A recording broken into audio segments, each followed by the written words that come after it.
जंगल में हर पक्षी का अपना घर था। कुछ के घर लकड़ी के बने थे, कुछ के घर पत्तों से और कुछ मिट्टी से।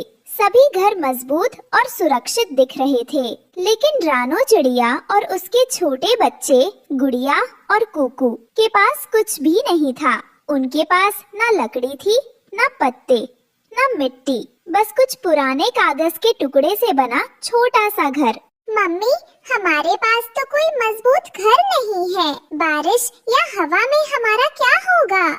हाँ मम्मी, बाकी पक्षियों के घर कितने मजबूत हैं और हमारा घर तो सिर्फ कागज का है। बेटा डरो मत, घर छोटा या कमजोर हो सकता है, लेकिन हमारे पास एक दूसरे का प्यार है। यही हमारा सबसे बड़ा घर है। रानू ने बच्चों को गले लगाया और फिर सोचा, अगर कोई हमारा घर नुकसान पहुंचाए तो मैं इसे बचाने के लिए हर संभव कोशिश करूंगी। अगली सुबह की हल्की धूप में रानो चिड़िया अपने बच्चों के लिए खाना ढूंढने निकली। ओह, बच्चों को भूख लगी होगी, जल्दी से कुछ ढूंढना पड़ेगा। जंगल की घनी हरियाली में चलते चलते उसे अचानक कहीं से हल्की सी कराहने की जैसी आवाज सुनाई दी। मदद, मदद कीजिए, मैं गिर पड़ी हूँ और अपने पंख नहीं हिला पा रही। रानो ने आवाज की दिशा में देखा। एक खूबसूरत तितली एक फूल के पास जमीन पर गिर गई थी। उसका एक पंख टूटा हुआ था और वो कांप रही थी। अरे तितली, डरो मत, मैं तुम्हारी मदद करूंगी। क्या हुआ तुम्हें? मैं उड़ते उड़ते पेड़ की डाल से गिर गई और अब मैं उड़ नहीं पा रही। अगर तुम मदद न करो तो मैं जंगल में अकेली मर जाऊंगी। डरो मत, मैं तुम्हें ठीक कर दूंगी। जल्दी से तुम्हें सुरक्षित जगह पर ले चलते हैं। रानो ने अपने पंखों से तितली को धीरे धीरे पकड़कर फूलों से दूर सुरक्षित जगह पर रख दिया। देखो बच्चों, मदद करना भी जरूरी है। आज तुमसे कुछ नहीं खिला पाऊंगी, लेकिन इस तितली की जान बचाना भी बहुत जरूरी है। वहीं दूसरी तरफ पेड़ की एक डाल पर काला सा कौवा बैठा सा देख रहा था। उसका नाम था कालू कौवा। ये रानो चिड़िया और उसके बच्चे हमेशा खुश रहते हैं। मैं इन्हें खुश नहीं रहने दूंगा। इस कागज के घर को जला दूंगा, फिर देखती हैं कैसे रहती है। कालू कौवा उड़ता हुआ रानो के घर के पास आया और झाड़ियों और पेड़ों के पीछे छुपकर घर की ओर देखा।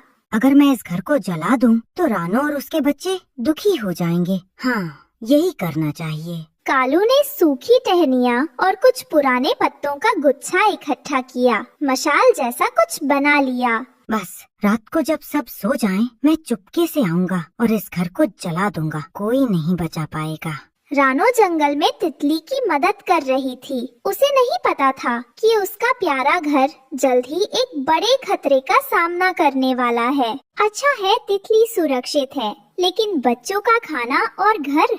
धन्यवाद रानो चिड़िया, तुमने मेरी जान बचाई। अब मैं फिर से उड़ सकती हूँ। देखो तितली, जंगल में हर कोई मदद के लिए तैयार नहीं रहता, लेकिन तुम हमेशा याद रखना, अगर तुम्हें किसी और को मदद की जरूरत होगी तो तुम भी मदद करोगी। यही असली ताकत है।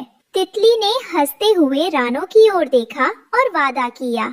मैं वादा करती हूँ रानो, अगर कभी तुम्हें या तुम्हारे बच्चों को किसी खतरे का सामना करना पड़े तो मैं जरूर मदद करूँगी। रानो चिड़िया शाम होते होते घर वापस आ जाती हैं और साथ में कुछ फल भी लाती हैं।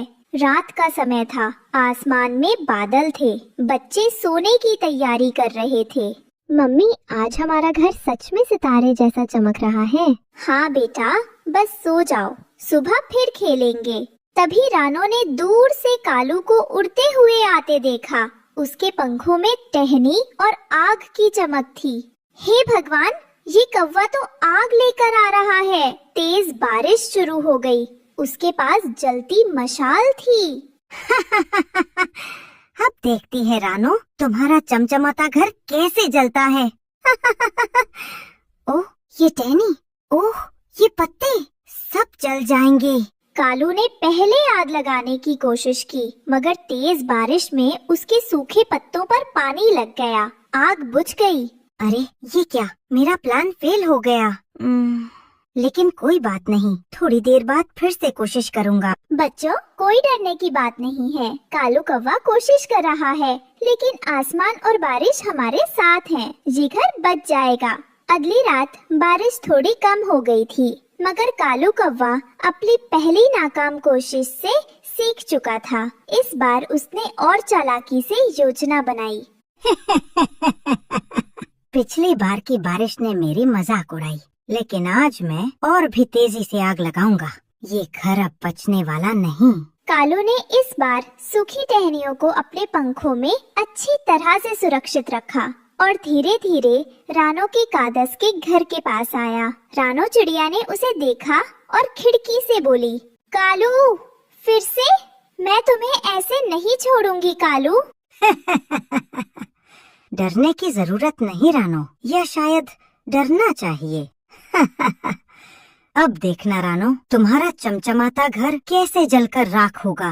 कालू ने आग लगा दी और धीरे धीरे घर जलने लगा। अंदर बैठे बच्चे डर गए और रोने लगे। मम्मी, हमें बचा लो। मम्मी, कौवे को भगा दो। मत डरना बच्चों, मैं हूँ ना, तुम्हें कुछ नहीं होने दूंगी। बारिश के बावजूद आग धीरे धीरे घर को जलाने लगी। कागज जलने की आवाज आने लगी। हे भगवान, मेरा घर ये जल रहा है। अब तेरे पास न घर बचेगा और न खुशी। कौवा भाग गया, लेकिन घर आग में जलने लगा। आसपास के पक्षी, तोता, तोती, कबूतर और अन्य दूर खड़े होकर देख रहे थे। देखो, रानो चिड़िया का घर जल रहा है, पर हम क्या कर सकते हैं? हाँ, अगर हम मदद करेंगे तो कालू हम पर भी हमला कर सकता है। हम तो बस खिड़की से देख सकते हैं, हमें कुछ नहीं करना चाहिए। सुबह होते होते पूरा कागज का घर जलकर राख बन चुका था। बच्चे राख को देखकर रोने लगे। मम्मी, हमारा घर चला गया, अब हम कहाँ रहेंगे? बच्चों, घर जल गया है, लेकिन हम सब साथ हैं। यही सबसे बड़ी ताकत है। नया घर भी बना लेंगे। रानो चिड़िया का पुराना कागज का घर राख में बदल गया। वह अपने बच्चों के साथ जंगल में नदी किनारे बैठकर सोच रही थी कि अब नया घर कैसे बनाएं। तभी वही तितली वहाँ आती है। रानो चिड़िया, डरो मत, मैं तुम्हारी मदद करने आई हूँ। तितली ने अपने जादुई पंख फैलाए। उसके पंखों से सुनहरी चमक निकली और वह धीरे धीरे नदी किनारे एक जादुई कागज का घर बनकर तैयार हो जाता है। वाह, हमारा घर तो अब और भी सुंदर लग रहा है। अरे, ये कैसे हुआ? हमारा घर अब इतना मजबूत हो गया है कि कालू कौवा भी इसे नुकसान नहीं पहुंचा पाएगा। ये जादू है रानो, जब मदद चाहिए होती है तो दोस्त हमेशा साथ होते हैं। अब कोई भी तुम्हारे घर को नुकसान नहीं पहुंचा सकता। धन्यवाद मम्मी, धन्यवाद तितली। रानो चिड़िया और उसके बच्चे नई जादुई घर में खुश होकर रहने लगे।